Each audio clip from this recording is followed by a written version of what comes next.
चौकशी आणि कार्यवाही जी काय आहे ती आणि दुसरी जी समिती आहे ती त्यामध्ये देखील आपले तज्ज्ञ असतील, ज्यांना शिवाजी महाराजांचा पुतळा बनवण्याचा अनुभव असेल, शिल्पकार असतील, IIT असेल, इंजिनियर आहेत, आर्किटेक्ट आहेत आणि नेव्हीचे अधिकारी असे मिळून दुसरी एक जॉईंट कमिटी केली आहे आणि त्या कमिटीच्या माध्यमातून दोन्ही कामं ही जे काय पॅरलल होतील, कारण शेवटी शिवभक्तांच्या भावना तीव्र आहेत.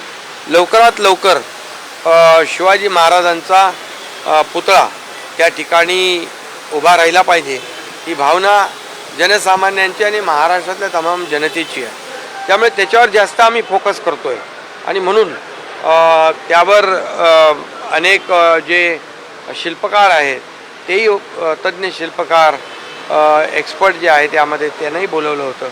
आजही मी काही लोकांच्याबरोबर बैठक घेतो आहे आणि तिथला जो क्षतिग्रस्त झालेला पुतळा जो आहे तो लवकरात लवकर उभा राहावा मजबूतीने आणि लोकांच्या मनातल्या भावना ज्या आहेत या भावना तीव्र असल्यामुळे त्याच्यावर जास्त आम्ही फोकस केलेला आहे. या घटनेबाबत आपण दिलगिरी व्यक्त मगाशी केलीच, मात्र दुसरीकडे पुतळ्याच्या उंचीबाबत प्रश्न आहे की उंची आता या पुतळ्याची आणखी दिव्य करणार का? दीपक केसरकरांनी देखील तसं काही मागणी केली आपल्याला? नाही, यामध्ये जी आता तज्ज्ञ समिती आहे तिथलं वातावरण, तिथलं हवामान, तिथला वाऱ्याचा वेग या सगळ्या गोष्टींचा विचार करून आता जो शिवाजी महाराजांचा भव्य दिव्य पुतळा उभा राहील तो म्हणजे कायमस्वरूपी त्याला एकदम मजबूत आणि भक्कम अशा प्रकारचा पुतळा उभा राहील, कारण ही तज्ज्ञ समिती त्यामध्ये निर्णय घेईल. पण प्रश्न असा आहे की विरोधी पक्ष आहेत तुमचे ते खूप आक्रमक झाले, ठिकठिकाणी आंदोलन करत आहेत, मोर्चे काढत आहेत, मौनव्रत ठेवत आहेत आणि तुम्ही माफी मागावी अशी देखील ती मागणी वारंवार करतात. नाही बघा, याच्यामध्ये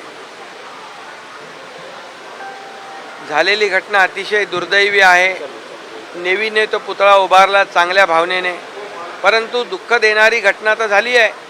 परंतु मला एवढंच सांगायचं आहे, राजकारण खरं म्हणजे झालेली घटना दुर्दैवी आहे, पण त्याचं राजकारण करणं हेही त्याहीपेक्षा दुर्दैवी आहे.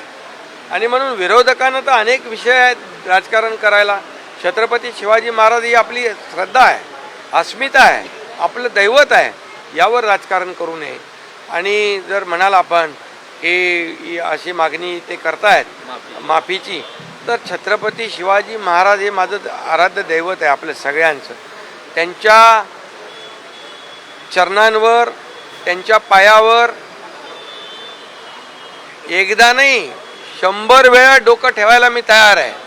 100 वेळा त्यांची माफी मागायला मला कुठलंही कमीपणाचं नाही वाटणार नाही, कमीपणा नाही. कारण छत्रपती शिवाजी महाराज हे आराध्य दैवत आहे आणि त्यांचा आदर्श घेऊनच, त्यांचा आदर्श ठेवूनच आम्ही राज्याचा कारभार करतोय. त्यामुळे मी त्यांच्यासमोर नतमस्तक होतो आणि विरोधकांना देखील सांगतो की छत्रपती शिवाजी महाराजांनी विरोधकांना देखील सुबुद्धी द्यावी आणि हा छत्रपती शिवाजी महाराजांचा रुबाबदार असा पुतळा लवकरात लवकर उभा कसा राहील यासाठी विधायक काय ते तुम्ही या ठिकाणी विरोधकांनी सांगितलं पाहिजे, सहकार्य केलं पाहिजे. सर, घटनास्थळी आता प्रत्येक पक्षाचे नेते जाण्याचा एक नवीन ट्रेंड सुरू झालाय की आता प्रत्येक पक्षाचे नेते जे आहेत ते घटनास्थळी जात आहेत आणि सांगतात की याच्यावरती जे आहे दोषी सरकार असं म्हणतात. कालच्या बैठकीमध्ये नेव्हीच्या अधिकाऱ्यांनी विनंती आणि मागणी केली आहे की तो संपूर्ण एरिया संरक्षित करावा, ऑर्डन अप करावा, कारण त्यांना तिथलं जे काही सगळ्या गोष्टी ज्या आहेत त्याचा त्यांना तिथे पाहणी करणं आणि हा पुतळा पुन्हा लवकर उभं करणं यासाठी त्यांनी तशा प्रकारची मागणी केली. उपमुख्यमंत्री अजित पवार यांच्या पक्षाकडून आता आपल्याच विरोधात आंदोलन होतं, ही कुठली भूमिका?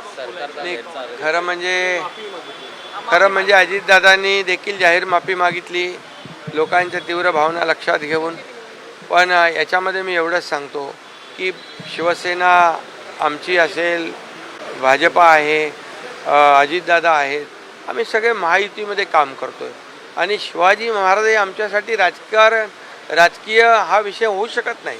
हा विषय आमच्यासाठी श्रद्धा आणि अस्मितेचा आहे. त्यामुळे कुणीही याच्यामध्ये राजकारण करण्यापेक्षा शिवाजी महाराजांचा भव्य दिव्य पुतळा तिथं उभा कसा राहील यासाठी प्रयत्न केले पाहिजे.